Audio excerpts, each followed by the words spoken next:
What's going on, my broskies? My name is Totski, back again, here to bring you guys yet another One Piece Treasure Cruise video. And today, the brand new COLISEUM Sangoro has finally made his debut on Global. Now, this is kind of strange because this COLISEUM unit should not have arrived this early, and the reason for it arriving, honestly, I have no idea. Probably because it's a Wano-related event and they decided to bring him a little bit earlier.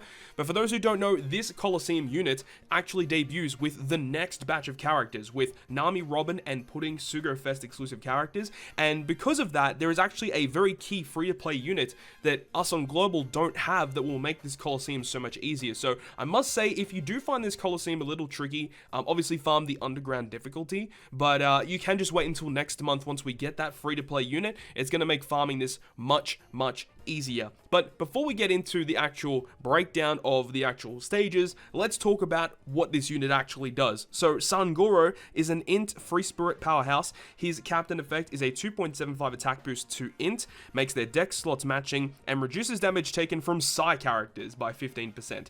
Very weird. Honestly, it should just be reduced damage taken by like 10% just for all types, but very odd to have a specific damage reduction with the captain effect there. His special cooldown, you need 15 skill ups, but it'll go ahead and change Dex and Int characters type slots. So Strength, Dex, Quick, Psi, Int, all of those colored orbs will be changed into matching for Dex and Int characters, and it heals your crew by 30% of your crew's max HP, and it reduces your special charge time also by 1 turn. And if your captain is either Free Spirit, Powerhouse, or Cerebral, boosts the color affinity of Dex and Int by 2 times for 1 turn. And even if you don't have that specific captain, you still get a 1.75 times color affinity instead. This is a very good COLISEUM unit that I would strongly suggest to try and max out. Another reason why he is so good is because he has the crewmate ability of resisting special reverse. So by having that crewmate ability on top of having a special ability that can reduce special charge time, it is exceptional to have on top of him already having color affinity, healing mechanics, orb manipulation. Like, this unit is just crazy. He does a lot of different things. And also for all your INT characters, their deck slots are going to be counted as matching. So there aren't really too many things wrong with this character. It's honestly pretty good. 5% base stats added to an INT character, 5 turns of recovery bind recovered, and 1.5 times heal below 50%. Like, this unit is very good. The only problem is, I think for some early to mid-game players, for early game specifically, COLISEUMs are going to be difficult either way you look at it. But for mid-game players, this might be a little bit of a challenging COLISEUM, as we don't have that very key free-to-play Perona on Global right now, but there are still teams that are able to beat it. So now let's go ahead, move on to the COLISEUM, and break down each of these stages. Round number 1 is against Franosuke, but on stage 4 is a mini-boss Hachi who has 2.2 million health. He has a preemptive attack of 10 turns of delay immunity, so you can't delay him, but you can still poison him or reduce his defense or whatever. Also, he has an end of turn heal, so he recovers 300,000 per turn. He has 3 turns of defense up as well, and you get a full board of block slots, so make sure to bring some units that can help you out in those situations. And on turn 2 and every second turn thereafter, he will also reduce your healing by a certain margin. I'm not 100% sure how much of a reduction that healing is, but in most cases, you should be able to get through this without, having to take too much time against this Hachi fight. And on the final boss fight, it's going to be against Franosuke, who has 3 million HP. He has a full immunity buff, and he despairs your team for 6 turns, so 3 turns with sockets, and he gives you 5 turns of resilience, or the enemy has 5 turns of resilience. So COLISEUM Neptune you're seeing on this team removes the despair, and also removes the resilience on the enemy. So if you have COLISEUM Neptune, use him. It's going to make it a lot easier for this boss fight. Or you could use someone like Kaido, for example. That can also work, as long as you're able to get him to the end, down to 1 HP, for Kaido to then take him down. And every single turn, he will apply increased damage taken before he attacks, so he just inflicts more damage to you. And below 50%, he will bind and despair both of your captains for 6 turns, so obviously take that into consideration as well.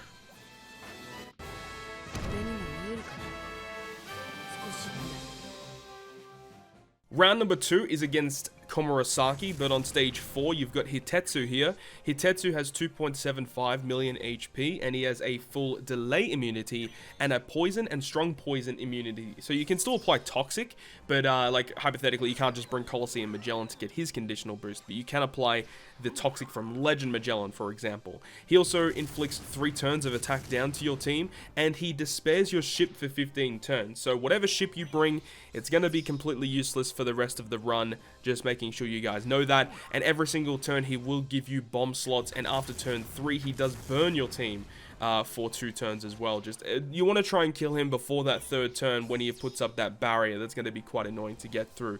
And then the final boss fight against Komurasaki, she has 4.25 million HP, and she has a preemptive attack of a full immunity buff, and for 4 turns she has a rainbow shield, % damage reduction, and you can only use 3 specials per turn, which is pretty annoying to deal with.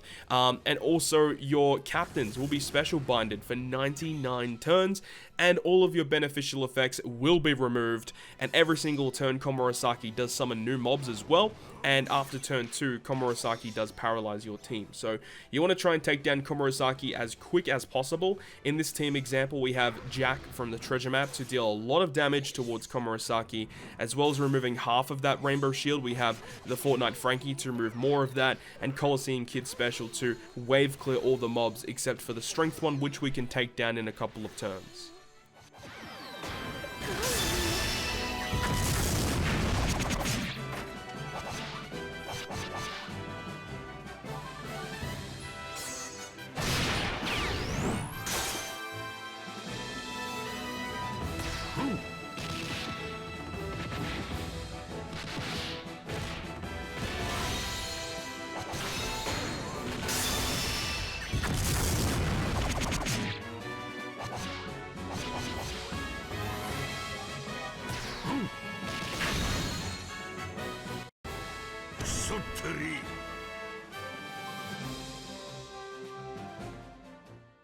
And now we finally make it against Sangoro. So on round 3, on stage 3, you've got Cat Viper, who has 2.2 million HP. He has a delay immunity, 5 turns of Rainbow Shield, and it gives you paralysis for 1 turn and increases the rate of badly matching slots, which is annoying. And after turn 1, he gives you empty orbs after turn 2, and then every 2 turns, he paralyzes your crew for 1 turn. So you want to try and kill him in one of those turns where you don't get paralyzed, of course. And also, when you end up killing him, he does around 20,000 damage to your team, and he also removes all of your beneficial effects. Neko stage isn't the most difficult though. That is going to be the next stage, stage 4, against Monkey D. Luffy, who has 8.5 million HP. He has a full immunity buff, or a delay immunity. He's got a poison immunity buff.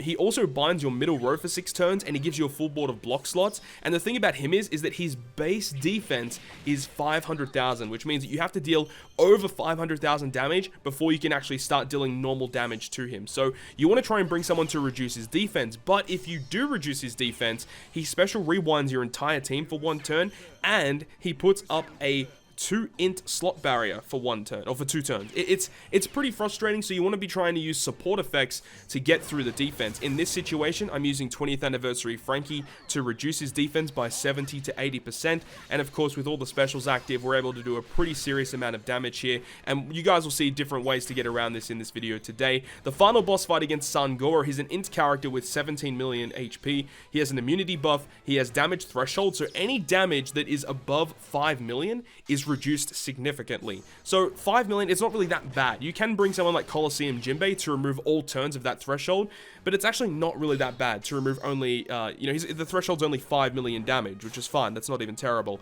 He gives you a full board of empty orbs, he removes your beneficial effects, and he becomes a Psi-type character.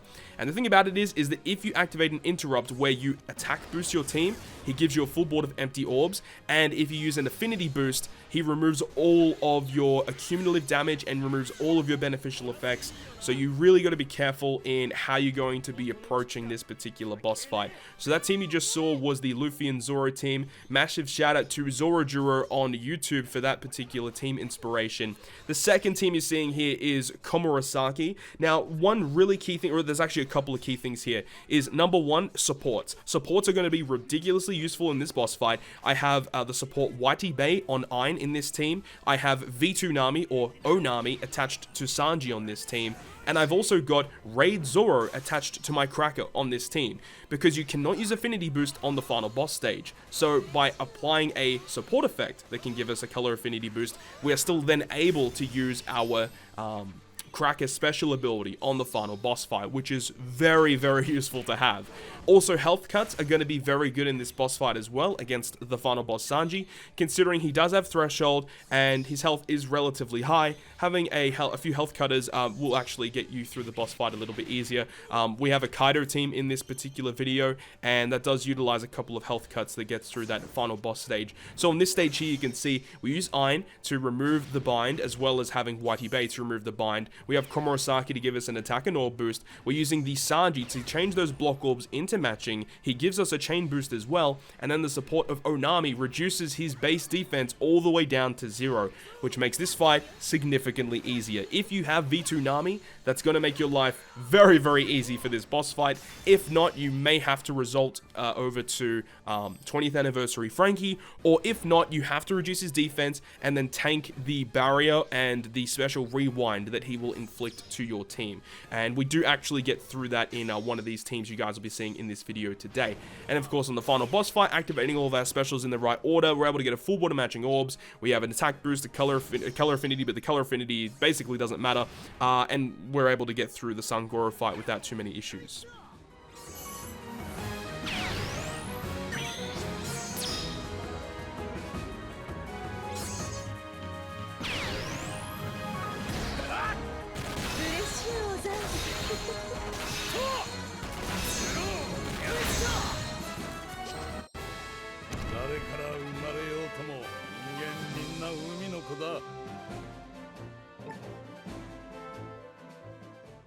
The Sanji and Judge team honestly was pretty impressive, and this may be my actual farming team. I'm still not really solidified as to which one I'm going to be using to farm this particular Coliseum with, but this was able to beat it pretty well. Once again, supports are going to play a big factor into this team being able to win. Number one, Onami is attached to Sanji and Judge. We have Raid Zoro once again on Cracker, and we have the quick rare recruit Bonney attached to Kuma, so when we get inflicted with bind on stage 4, the support effect of Bonney is able to completely remove it. So that's going to be, again, another very useful support effect for getting through this particular boss stage. And of course, having Legend Jinbe here to remove all turns of the % damage reduction really goes a long way in clearing this fight a lot easier.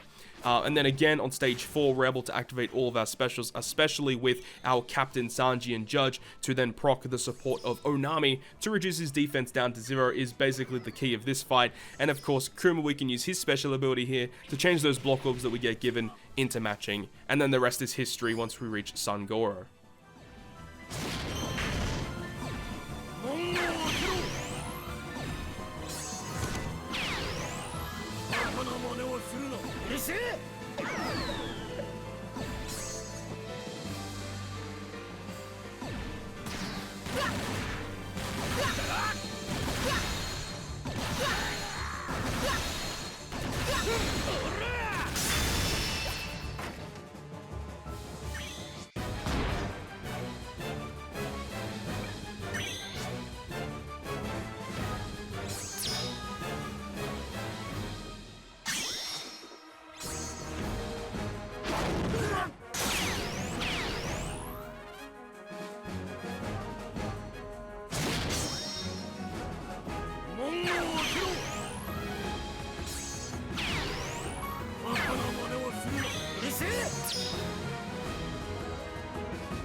The final team of this video is a Legend Kaido team. Now, this team is pretty precise. I don't think I'd suggest this particular team, but it is able to get the job done. But basically, this Neko stage is a little iffy, and then the stage against Luffy is also a little bit iffy. But once you reach the final boss stage, you actually don't really have too many issues here. Once again, we do have some very key support effects attached to this team. We've got the Psy Rare Recruit Jinbe from Impel Down Batch from a long time ago, who gives a chain boost with his support effect. He's attached to the Hachi here. We've got Bonney once again attached to Kuma. We also have Raid Ace attached to Whitebeard and Marco, so that when we use Whitebeard and Marco special on the final boss fight, any badly matching slots we have are changed into matching for our sign int characters, which is very, very good. And then we also have the Big Mom. There's nothing really special about Big Mom, but she's very useful in this fight as she gives us the massive chain lock on the final boss stage. And also her switch ability gives herself an attack and an orb boost, which is also very, very key for the final boss fight, as you guys will see. But also with this team, we've got 3 health cutters that we use in the final boss fight. We've got 2 Kaidos, and we've also got the Whitebeard and Marco health cut, which are very, very useful in clearing this boss fight. But you'll see here that we're using the Hachi special to reduce his defense, which is one way to get around it. So make sure if you are using a unit to reduce defense, use it last out of all of your characters, so the other specials that you need to use don't get special rewinded, for example. So make sure the unit you use to reduce defense is used last in your turn against the Gear 4. But that is going to wrap up this video today, guys. I really hope you guys enjoyed this one, and if you guys did enjoy it, make sure to hit the like button. And if you want to stay up to date with all the content that I post, including more One Piece Treasure Cruise content, make sure to hit the subscribe button down below. Make sure to do that, guys, because we are getting closer and closer to that 50,000 subscriber threshold. That would be absolutely awesome if we're able to reach that massive milestone. Hopefully you guys enjoyed this one, but other than that, I'll see you guys within the next video.